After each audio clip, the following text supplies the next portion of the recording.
মুস্তাফিজকে নিয়ে যা বললেন জাদেজা। ভিসা সংক্রান্ত কাজে বাংলাদেশে আসায় এক ম্যাচে মুস্তাফিজুর রহমানকে পায়নি চেন্নাই সুপার কিংস। আইপিএলের সফলতম দলটি তাতে হারে হারে টের পেয়েছে ফিজের অভাব। এরপর মাঠে ফিরে টাইগার পেসারের ঝলক। 4 ওভারে মাত্র 22 রান খরচায় 2 উইকেট নিয়েছেন। প্রথম ইনিংস শেষে সতীর্থ রবীন্দ্র জাদেজা প্রশংসা কুড়িয়েছেন ফিজের। মুস্তাফিজ জাদেজা দাপুটে বোলিংয়ে চেন্নাই খেলতে নেমে আজ দিশেহারা ছিল কলকাতার নাইট রাইডার্স।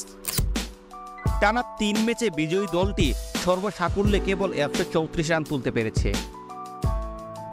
তবে তাদের শুরুটা এমন ছিল না।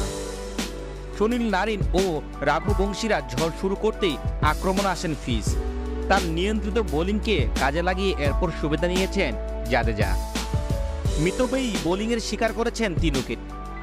তবে ফিজকে কৃতিত্ব দিতে ভুল করেননি ভারতীয় এই স্পিন অলরাউন্ডার। মুস্তাফিজ নিজের 4র্থ ম্যাচ খেলতে নেমে পেয়েছেন পার্পল ক্যাপ।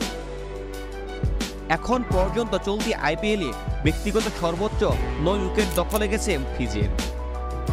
পুনরায় এই কীর্তি দখল নেওয়ার পর ইনিংসের বিরতিতে টাইগার পেসারকে পার্পল ক্যাপ তুলে দেন জাদেজা। এমন সময় তিনি ফিজকে নিয়ে বলেন, এই উইকেটে সে খুবই কার্যকরী।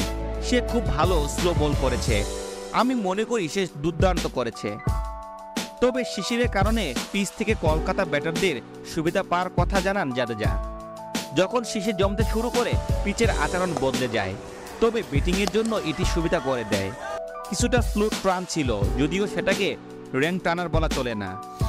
বল ঠিকভাবে বেটে যাচ্ছিল না, তাই সিস্টেম টার্গেট